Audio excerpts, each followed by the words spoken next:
Fala, meus cinéfilos e minhas cinéfilas, eu sou o Lucas Peraro. E eu sou o Nuno Tavares. Está começando mais um episódio do Cinetalk. Hoje, Nuno, responderemos a pergunta que não quer calar. O cinema está morrendo? É isso que falaremos hoje. Toda essa pausa dramática. É uma dúvida bem questionável, né? Se for parar pra pensar. Sim, toda dúvida é questionável. Nossa. Mas, porque eu vejo muitas pessoas relatando que o cinema está morrendo não por conta... Também por conta das sequências, remakes, de franquias grandes, coisas assim. E também porque, além de Hollywood não se reinventar, então, na verdade está se reinventando com esses famosos relançamentos que estão vindo para o Brasil de cada vez mais, que estão sendo cada vez mais frequentes, né? E além disso, o cinema está morrendo por outro motivo também. Porque eu acho que também o streaming proporcionou para muitas pessoas essa experiência do cinema em casa. Além disso, costumes, né, em casa. Sim. A pandemia influenciou muito nesse sentido. Bastante. Né? Foi um impacto muito grande pro cinema. Porém, parece que quando essas pessoas vão no cinema, parece que agem que nem os primatas, mas... Sim. É o que a gente vai entrar daqui a pouco, né? É que quando a gente fala o cinema está morrendo, o que seria essa questão do cinema estar morrendo? Se os filmes estão com a qualidade menor, se as pessoas não estão interessadas em ir ao cinema, e a gente entra em várias searas, né, que a gente pode discutir aqui. Até porque o cinema, né, eu fiz uma matéria recentemente falando sobre isso lá para a faculdade, então eu resolvi trazer aqui alguns pontos que eu estudei e tal, fui pesquisando. Aí a gente pensa, assim, nessa questão, e várias vezes o cinema foi sentenciado à morte, né? Então, por exemplo, você pega, ainda nos anos 50, anos 60, né, quando começa a surgir a televisão, muitas pessoas começaram a falar exatamente isso que está acontecendo agora com o streaming, né? Não, o cinema vai parar de existir, porque agora a gente tem televisão, então o filme vai passar lá, a gente não vai precisar ficar indo no cinema, a gente não vai precisar sair de casa, gastar dinheiro, a gente pode simplesmente pegar, ver na televisão, na TV que a gente tem aqui, gasta TV estatal, gasta de menos, não tem deslocamento, isso facilita. Mas o que a gente está vendo agora... Não, as pessoas continuaram indo nos cinemas, né? Tanto é que a gente teve as maiores bilheterias da história depois dos anos 60 ainda, né? Titanic, Avatar, enfim. E a gente vê, né? Até 2019 veio um crescimento gigante, assim, em questão de bilheteria. Até uma pesquisa que eu acabei fazendo pegar aqui, Vingadores Ultimato, trazer pra galera. Essas franquias maiores. Ó, eu vou trazer essa aqui. Homem-Aranha uma também. Comparação interessante. Cadê? E além... calma aí, só deixa eu trazer essa aqui. Quando você soma as 10 maiores bilheterias mundiais do ano passado, em 2024, o valor total do montante dessas 10 é de 8,312 bilhões de dólares. Aí você compara com o último ano pré-pandemia, que foi 2019. Você compara com as 6 maiores. Você está pegando as 10 maiores de 2024, comparando as 6 maiores de 2019. As de 2024 são 8,312. As 6 de 2019 chegam a quase 9 bilhões de dólares. E aí você já vê um negócio que é preocupante, né? Que as bilheterias estão abaixando. E esse ano a gente traz especialmente essa questão do Superman e Quarteto Fantástico, né? Bilheterias que acabaram se tornando decepcionantes. Sim. E se em 2019, por exemplo, a gente via filmes mais ou menos chegando à marca de 1 bilhão, né? Como o Rei Leão, uma Capitã Marvel. E alguns outros filmes também, como o Projeto Gemini. Mesmo que não tenha sido um filme que se pagou, foi um filme em questão exorbitante de bilheteria. Sim, fez uma bilheteria boa, né? Também tem questão de Will Smith, mas você pega, né, depois da pandemia, assim... uma diminuição muito grande, né, em questão de bilheteria. A gente teve alguns fenômenos específicos, né? Todo filme que lançava naquela época fazia 1 bilhão, fazia um sucesso do caramba. E a gente viu depois da pandemia poucos casos, né? A gente teve o Top Gun Maverick, o Homem-Aranha. Muito raros. Então, qual mais bateu 1 bilhão? Ano passado... E o Stitch agora, esse ano. Ano passado teve o... Qual mais que bateu 1 bilhão? Ano passado? Teve filme que bateu 1 bilhão, né? Agora me fugiu o nome. O Deadpool e Wolverine. Deadpool e Wolverine, Barbie Oppenheimer, também. quase que... Oppenheimer quase. 2023 a gente tem um fenômeno muito específico também, que foi Oppenheimer, mas a gente tá vendo, de certo modo, as pessoas talvez não uma diminuição da bilheteria, mas talvez sendo vamos dizer, antes se concentrava muitos filmes da Disney em filmes blockbuster. Agora a gente tá vendo talvez uma maior dissipação, né? Tipo, os filmes da Marvel continuam fazendo um bom dinheiro, né? Pô, o Quarteto Fantástico 500 milhões, o Thunderbolts fez 400, né? Chegou a 400, se não me engano. Chegou a 400. 400, Superman filmes fez 600. Que não se pagaram tanto. Assim, em comparação a 2019, por exemplo, são bilheterias bem abaixo, né? O que a gente esperava de filmes de herói. Mas ainda são bilheterias bem altas, né? Só que agora a gente vê um Pecadores conseguindo esse sucesso todo, Uma Hora do Mal fazendo esse sucesso todo com uma bilheteria espetacular, o Invocação do Mal começando agora. Jurassic voltando, Jurassic também. O Jurassic ainda é uma franquia gigante que sempre chegou perto dessa marca. Então, filmes, né? Filmes mais originais. Parece que filmes mais originais vão conseguindo ser certo destaque. Pode não ser uma bilheteria gigantesca. Guerreiras do K-pop, mesmo também, que, o fenômeno, mesmo que tenha sido lançado na Netflix, fez um certo burburinho que, tipo, na primeira semana, se for considerar que foi um filme lançado diretamente na Netflix, depois foi lançado nos cinemas depois de um certo burburinho, absurda a bilheteria que fez. Então, a gente tá vendo uma distribuição um pouco maior, né? Então, filmes originais conseguindo se destacar. O próprio Barbie, que não é um filme exatamente original, né? Porque já é uma franquia gigante, a Barbie, né? Mas, enfim, é um filme que, era interessante, né? Que tinha ali um conteúdo a mais, fazendo esse 1 bilhão. O Oppenheimer, que é um filme sobre homens conversando sobre física por 3 horas. Por 3 horas. E é um filme que fez quase 1 bilhão. Então, assim, a gente tá vendo, né? De certo modo, o público voltando pra esse tipo de filme. E muitas pessoas... tá pra reparar, né? E muitas pessoas falam assim, nossa, esse filme vai ser um fenômeno. Esse filme vai fazer 1 bilhão. Superman não fez. Quarteto não fez. Capitão América também não fez. Outro filme que muitas pessoas especulavam que iria fazer 1 bilhão, não fez 1 bilhão, que foi Minecraft. Minecraft chegou perto. Chegou bem perto, mas não fez. Então, sabe, são coisas que são impossíveis agora meio que de prever também. Muitas pessoas na época que, nossa, saiu o trailer de Branca de Neve, vai ser um filmaço, vai fazer uma bilheteria do caramba, mesmo que seja uma das maiores do ano, foi meio decepcionante. Foi decepcionante, porque a Disney projetava e exatamente isso, né? Em 2019 você pega aí, teve 3 lançamentos grandes de live action da Disney, né? O Dumbo, que é onde fracassou, Aladdin, que pode, assim, é o filme talvez até um dos melhores live action. É o melhor, eu acho que é o melhor live action da Disney. Mas não é um baita filme. Não mesmo. E ainda assim, chegou a 1 bilhão, se eu não me engano, né? Chegou a 1 bilhão. Chegou a 1 bilhão. Bem próximo. Chegou a 1 bilhão. O Rei Leão, que foi um filme extremamente criticado, chegou a 1 bilhão. E, o Branca de Neve, você vai pegar, é uma história tão conhecida quanto, né? Sim. Rei Leão, o Aladdin, entendeu? Até antes, né? Depois outros casos também de live action que fizeram muito dinheiro, não conseguindo bater. E aí você pega os filmes da Pixar, que também, todos os filmes da Pixar basicamente batiam 1 bilhão, né? Então tudo bem, que eram filmes de maiores qualidades, mas agora esse ano a gente vê o Hélio sendo um fracasso. Mundo Estranho também. Mundo Estranho, um fracasso completo. Wish, um completo fracasso. Também. Ano passado o Elementos até se recuperou um pouco na reta final, mas foi decepcionante. Então assim, a gente tá vendo uma tendência de diminuição desses grandes estúdios, né? Da bilheteria desses grandes estúdios. E você vê também que o terror está cada vez mais se popularizando. Tá em crescente. Porque ano passado a gente teve Substância, que foi muito Teve bem. Substância, teve o Pecadores esse ano, teve Premonição 6. Premonição 6, foi uma teve o Pecador, A Hora do Mal.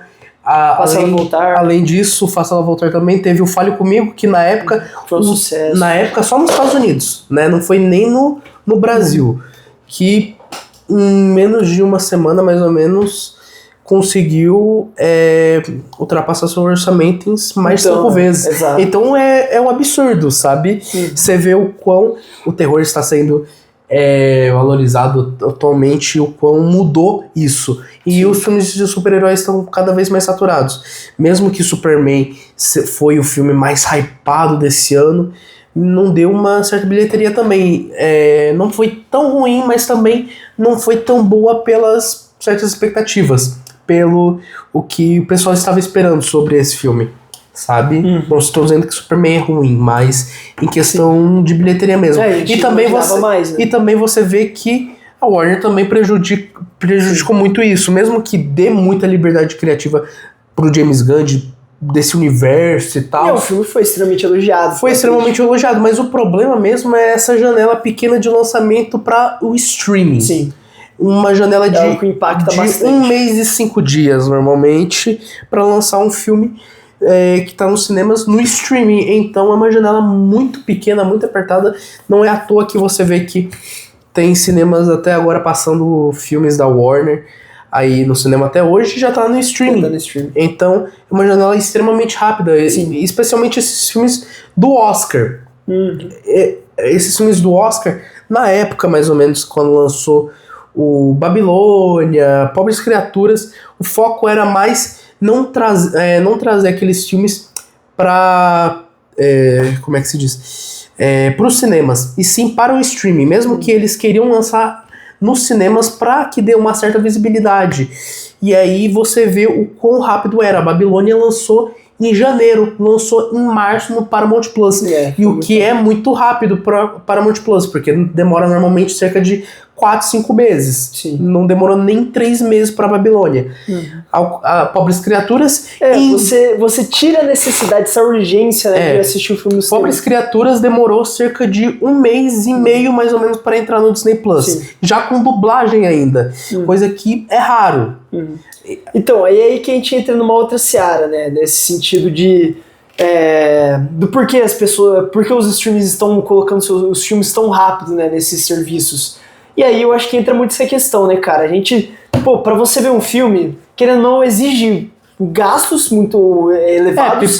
Pipoca. Não, nem só pipoca, né? Gasolina, estacionamento do shopping, que agora basicamente não tem cinema de rua, né? Muito raro de você encontrar. Então você tem esse gasto com estacionamento, você gasta com ingresso, você gasta com a pipoca, e normalmente a pipoca não vai te encher, então você vai gastar com a janta também dentro do shopping. A gente sabe que os valores em shopping são elevados, são super valorizados, então são gastos muito relevantes que você tem, que acabam impactando para muitas pessoas, né? E aí você pensa, daqui um mês, se eu esperar um mêsinho, eu consigo assistir esse filme no streaming, sem problema nenhum. Não com uma qualidade melhor de cinema, mas com uma experiência similar, talvez. Então, mas eu acho que o cinema não vai acabar. E aí até uma coisa que a gente estava discutindo aqui, que essa semana eu tive aula com o meu querido professor Beto Klein, caso ele estiver assistindo, um grande abraço para ele, que a gente estava discutindo essa questão do cinema, né?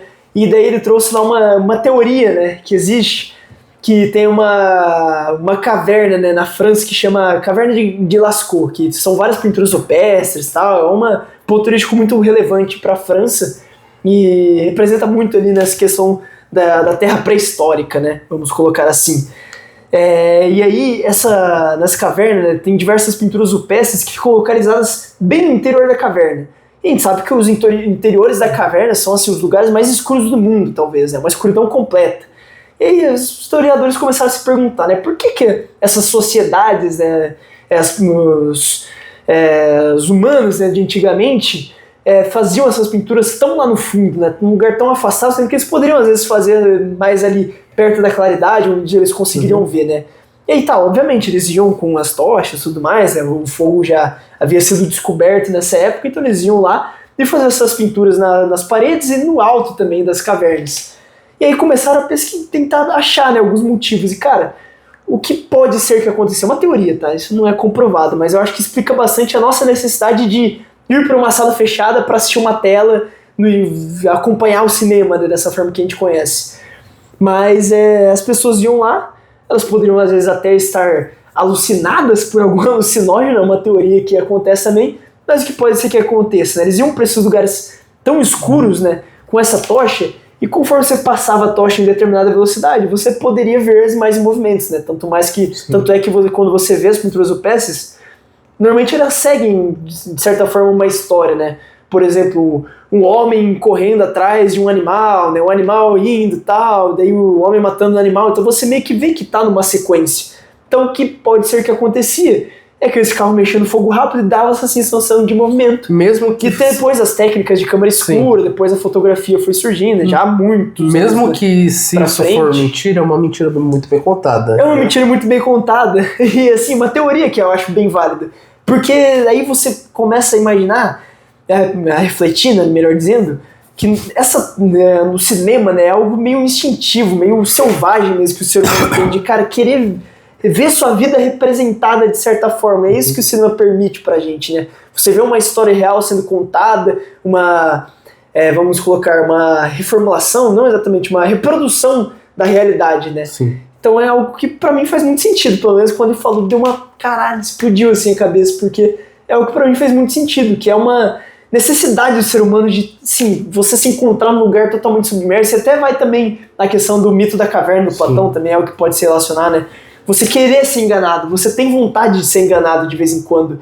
E é o que o Aristóteles defendia, né, em comparação a Platão. Platão fala que não, você tem que se desligar das artes, focar totalmente na razão, na ciência. E o Aristóteles não, ele valorizava essa parte. Cara, às vezes a gente quer ver um entretenimento, a gente quer ver isso. E já na Grécia Antiga, né, tinha os dramas, as comédias, né, que eles assistiam. Então, sempre fez parte dessa reprodução do mundo real de forma mais caricata, dessa forma mais... de forma menos naturalista, né, vamos colocar assim. Então, eu acho que é o que vem desde sempre com o ser humano, essa busca por representar, né, de reproduzir a realidade, de misturar as diversas sensações de modo que você consiga se identificar. Então, por isso que eu acho que o cinema nunca vai acabar. O cinema é um espaço físico, eu falo, né? Não... Porque o cinema vai continuar, mesmo que seja no streaming, né, com as séries também. Mas o cinema, espaço físico, eu acho que ele nunca vai acabar, porque é uma necessidade do ser humano. Sim. De poder, de cara, ver aquilo, você conseguir sentir tudo, né? Você tá com o olfato apurado, não, né? Com a audição apurada, a visão apurada, tudo ali se conectando, né? Pra você conseguir ter essa sensação única de estar no cinema. Então acho que é algo que faz muito sentido e que pra mim o cinema nunca vai morrer. Mas a gente pode encontrar, né, esses motivos de que faz as pessoas cada vez irem mais se afastando, e eu acho que a parte econômica é muito bastante. Além do preço também, eu vi muitas pessoas agora no nosso Threads, eu vejo muitos relatos de pessoas falando que é impossível agora de ir no cinema. Outra porque tá com a iluminação do celular alta. Ou pessoas ficam mexendo no celular. Pessoa que fica ligando pra pessoa, sei lá, na sessão e ainda com volume alto, ou talvez porque fala muito alto, ou porque fica no cinema mais como se fosse um lugar de zoeira mesmo. Tipo, gritar muito alto em momentos aleatórios. Então, sabe, simplesmente fica muito chato, fica muito... Sim. Isso é o que acontece faz tempo, né? Mas principalmente nos dias atuais, porque cada vez mais vem se intensificando isso. Sim, que as pessoas não conseguem se desligar de maneira nenhuma do celular, então você com certeza, estando na sessão, você vai ver alguém mexendo no celular. É que obviamente, né, tudo bem você mexer ele de vez em quando e tal, eu particularmente não gosto, eu sempre tento ficar totalmente concentrado no filme, mas de vez em quando você tem alguma coisa pra fazer depois, tem que conversar com alguém, acaba acontecendo de você mexer rapidamente, mas tem uns idiotas que deixam o celular no máximo na tua frente, você não consegue nem ver o filme daí. Então assim, é o que, né, é preocupante, mas eu acho que representa bem o que a gente está vivendo atualmente, né? Pessoas totalmente conectadas ao celular, e até nesse sentido, né, do cara, me fugiu o nome, o Byung-Chul Han, que também ele fala dessa questão aí, né, dessa necessidade que as pessoas têm, do Zygmunt Bauman, né, do amor líquido e tudo mais, da liquidez do ser humano. Enfim, eu acho que é o que faz muito sentido e que explica bem a sociedade atual, mas isso é o que já vem faz tempo. Eu, como pessoa um pouco mais velha que o Nuno, já tive diversas sessões, eu lá com 13 anos, 12 anos, indo com os amigos no cinema, eu querendo ver o filme e os moleques totalmente varzeando o filme, gritando. E eu tipo, rapaziada, vamos ver o filme na moral, velho. Tá ligado? Mas... Enfim, as pessoas... Desrespeito existe em toda geração. Não quero vir com o papinho, porque na geração antiga era diferente. Era bosta nenhuma. O moleque sempre fez merda. Sempre teve idiota em todo quanto é lugar. Então eu não fico com esse papinho, porque dá pra saber bem que não é assim que funciona. E além disso, tem pessoas também que... Eu vejo muitos influenciadores realizando sessões com fãs mesmo, com seguidores de sessões fechadas de alguns filmes aí, e eu vi pessoas que fizeram isso e não estão mais a fim de fazer isso, porque simplesmente o pessoal não cala a boca. Virou um desrespeito. Porque teve sessões, por exemplo, de Invocação do Mal que eu fui ver tanto o 3 quanto o 4, que o pessoal só começou a calar a boca lá por volta de 15, 20 minutos. Sabe? Só porque alguém mandou calar a boca mesmo. Então, é que tem uma galera que acha que é comentarista de filme, né? Não, tá o filme acontecendo, mas não aqui, não sei o que, né? Porra, gente, cala a boca, cinema é pra ficar quieto, velho. Nossa senhora. Mas é uma falta de compreensão mesmo, né? De muitas pessoas, de simplesmente entender o lugar que elas estão, né? De, tipo assim, respeitar Se você quer ficar comentando o filme, ficar conversando, eu acho de boa. Às vezes eu tô assistindo em casa também, Faça com um minha podcast. namorada. Faça um podcast. Faça um podcast também, Se você quer falar sobre o filme, faça podcast, faça críticas depois, mas não na hora do filme, né? Mas quando você tá mas você quer ficar conversando de filme, vem em casa, cara. Como a gente falou, em um mês o filme vai chegar no streaming. Daí você pode assistir. Às vezes eu assisto o filme com minha namorada, fico comentando em cima, a gente vai debatendo sobre o filme conforme ele vai passando, que faz parte também. Não é crime nenhum fazer isso. Pelo menos você fazer isso numa sala em que tem mais 10 pessoas com você que querem assistir o filme, querem prestar atenção, que não querem ficar escutando barulho, porque, como a gente comentou, o cinema é uma imersão, né? Você tá lá, você se sente dentro do filme. Sim. Completamente diferente do que você ligar, por mais que você home tenha theater, um home theater. Tá bom, aí beleza. Tela, um projetor, mas ainda assim tudo. não vai ser a mesma coisa de estar no cinema com mais 20 pessoas, todo mundo tendo aquele delírio, aquele êxtase coletivo. Então a pessoa tem que entender onde ela tá. Isso reflete muito essa experiência que só o cinema pode proporcionar na gente e que o streaming não vai fazer o mesmo.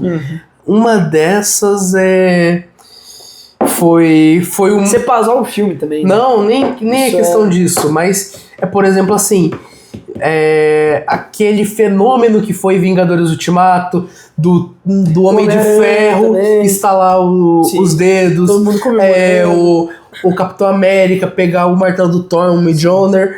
Porra, os 3 Homens-Aranhas aparecentes, puta que pariu. Mas o próprio Barbie e o Oppenheimer, né? Por mais que no filme... Foi um evento cinematográfico. Mas foi todo mundo junto, todo mundo... De rosa, de preto, pá. Foi um negócio absurdo, especial, sabe?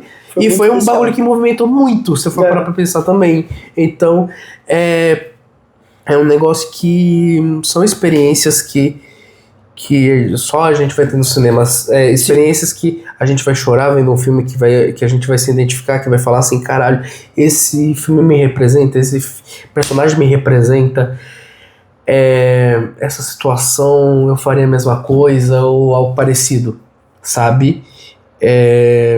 São coisas que mesmo que você veja esse filme no streaming, que você veja esse filme no streaming, o cinema te propôs isso, mesmo aquele filme também passou pelo cinema que depois passou no streaming, então muito dessas experiências, mesmo se esse filme não tivesse sido passado no cinema, talvez não seria passado no streaming ou algo parecido, sabe? Só esses filmes de descarte mesmo da Netflix, mas sim. Não, tem filme que é até melhor mesmo você assistir no streaming, que é um filme mais bobalhão, que você pode ver de boa, sem muita preocupação, mas, pô, filme ali com aquela qualidade, por exemplo, um Brutalista. Como é que você vai ver Pecadores a primeira também. experiência desse filme é assistindo em casa, sabe? É difícil, pra mim. Um Assassino da Lua das Flores. Também. Pô, um filme mais longo, você tem que ter essa atenção, porque ele é muito minucioso, tem ali vários pontos de atenção, né? Cansativo. Porque em casa você vai ficar com vontade de mexer no celular, você vai ficar com vontade de ir no banheiro. No cinema não, você foca pra assistir o filme. Olha, eu admito que em Assassino da Lua das Flores é um filme longo, não dormi, por incrível que pareça, nem mexi no celular. Se eu mexi no celular foi 2 vezes apenas pra ver o horário. Você já tá errado. Coisa que é difícil.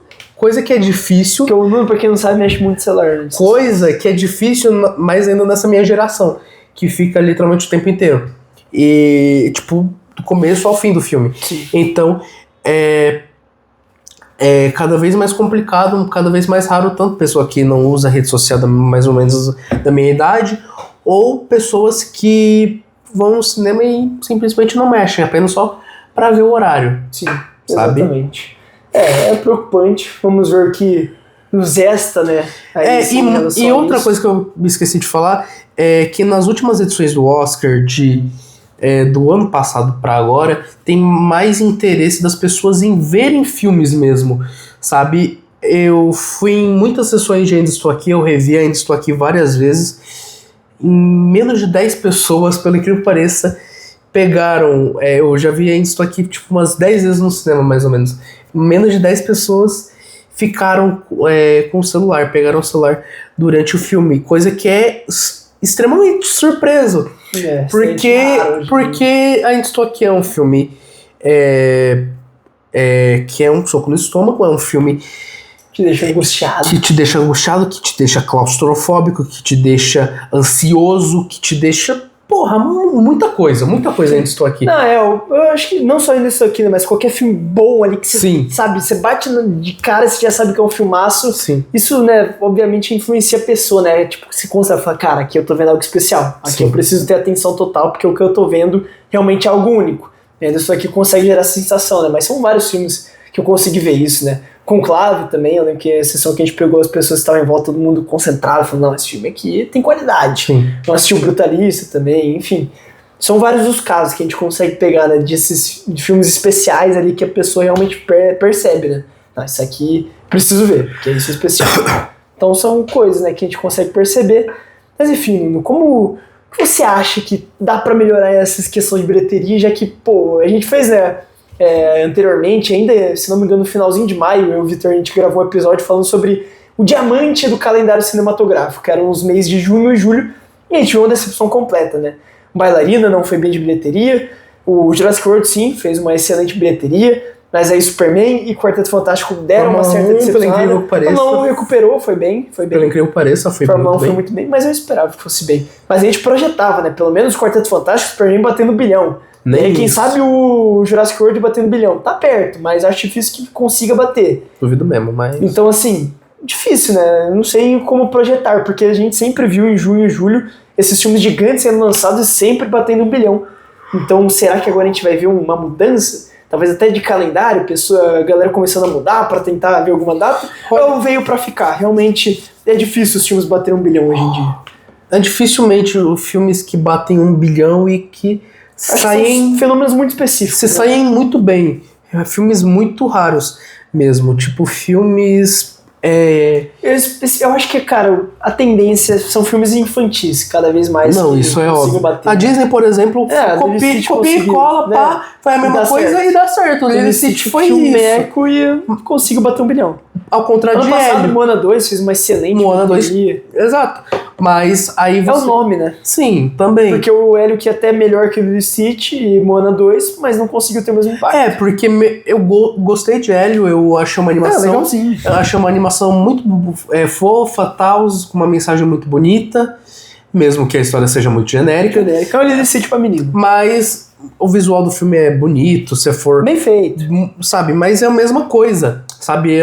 O visual da Disney nunca muda, sabe? Em relação a estilo de animação. Não que visualmente não seja bonito, mas a mesma cara do personagem. Sim. É praticamente o mesmo padrão, sabe? Nada muda nisso. Não é que nem a Sony que faz padrões diferentes de animação, que nem... com a família Mitchell, que nem Aranhaverso, Guerreiras do K-pop. Não, Robô Selvagem Não, Robô Selvagem é da Universal. Mas até mesmo a Universal conseguiu se acostumar com modelos diferentes, jogando o Robô Selvagem e os Caras Malvados. Então, o Gato de Bots também, todos esses funcionaram de maneira excepcional. Já Paramount tentou algo parecido, tentou jogar no seguro e falhou miseravelmente com Smurfs agora, que foi uma das piores coisas que eu já vi na minha vida. Então, você tem que acertar muito nisso também. Você tem que pensar conseguir pegar o que tá ali sacando o momento, né? Conseguir fazer essa mistura com a qualidade. Sim. Mas enfim, a Disney reciclando material, né? Com esses nomes mais famosos, eles conseguem manter uma bilheteria excepcional, né? Sim, outra coisa que eu vejo que você pega lá no passado, tal, lá em 2023, o pessoal tava mais querendo ver os filmes no streaming mesmo, os filmes indicados ao Oscar. Eu acho que... Porque não tô dizendo que não tinha grandes candidatos. Os que deram mais... os que foram mais... os que geraram mais atenção no público, Pobres Criaturas... Mas esse filme de Oscar historicamente é difícil de fazer. Não, sim, mas Pobres Criaturas, Zona de Interesse e Anatomia de uma Queda. E você vê que agora, com o fenômeno também do Brasil, esses filmes um pouco maiores também, como Conclave e muitos outros, estão dando um certo... instigar mais o pessoal em ver os filmes do cinema do que ver no streaming, porque a data no streaming agora dos filmes não está sendo tão rápida assim, porque está ficando mais tempo no cinema. Começaram a perceber que não estava dando certo isso, sabe? Eles perceberam que não estava valendo a pena mais lançar no cinema, com esse intervalo tão curto, né? Então Exato. já mudaram isso de novo. Ainda estou aqui, ficou mais de 5 meses em cartaz aqui. Mas é que isso aqui é um fenômeno muito... Não, sim, é muito raro. É muito raro. raro, mas você vê que é um filme que, mesmo que ficou muito tempo em cartaz... Mesmo Agente Secreto, eu acho que não vai conseguir esse fenômeno todo. Acho que vai ser um excelente filme, mas pode até conseguir uma excelente campanha eu no chuto Oscar. uns 2-3 meses em cartaz. Talvez, mas é difícil, porque eu acho que já é um filme que vai... Isso aqui é um filme muito universal, que qualquer um consegue se identificar. O Agente Secreto não vai ser dessa forma. Já o Agente Secreto, eu acho que mesmo sendo um filme que, mesmo que conte de uma forma da ditadura e tal, muitas pessoas vão falar assim, mas um filme de ditadura pra quê? A galera vai falar isso. Sabe? Sendo que nem é o foco principal do filme, mas beleza. É um filme mais investigativo, um filme um pouco mais... É um filme mais investigativo mesmo. É um thriller. Sabe? E eu quero muito ver como que o Kleber vai explorar essa relação do thriller, do investigativo, em relação à ditadura militar e em relação toda a essa magia que o Kleber tem, né? Da cultura brasileira. Que ele consegue pegar as coisas que não tem tanto sentido explicar elas de um jeito que faça sentido, de um jeito muito mirabolante. Sim. Ele consegue fazer isso de um jeito muito bom. Isso fica pro episódio da filmografia do Kleber Mendonça Filho. Esse é um episódio que eu tô muito animado. Faremos. Então, sabe... Aí a gente fala sobre expectativa de Agente Secreto, mas enfim, acho que é isso, até porque daqui a pouco tem que ir embora, então tem que fechar esse... Resumindo, Nuno, sim, o cinema está numa certa decrescente por conta desses vários fatores que a gente falou, de streaming, de gastos também, calma aí, só complementar.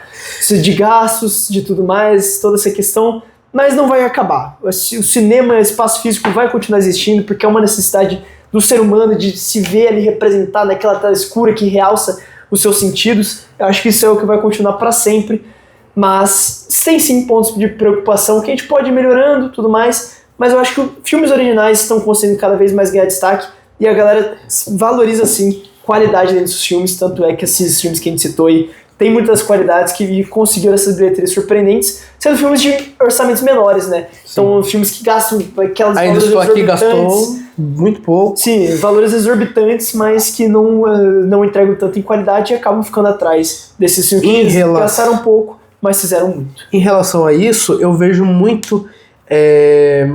Eu tive um pensamento bem em relação ao Oscar, que mesmo que no começo da pandemia tinha muitos filmes bons, mas nada que você fale assim, nossa, é um filme que é muito bom a nível de ganhar Oscar ou algo parecido, sabe?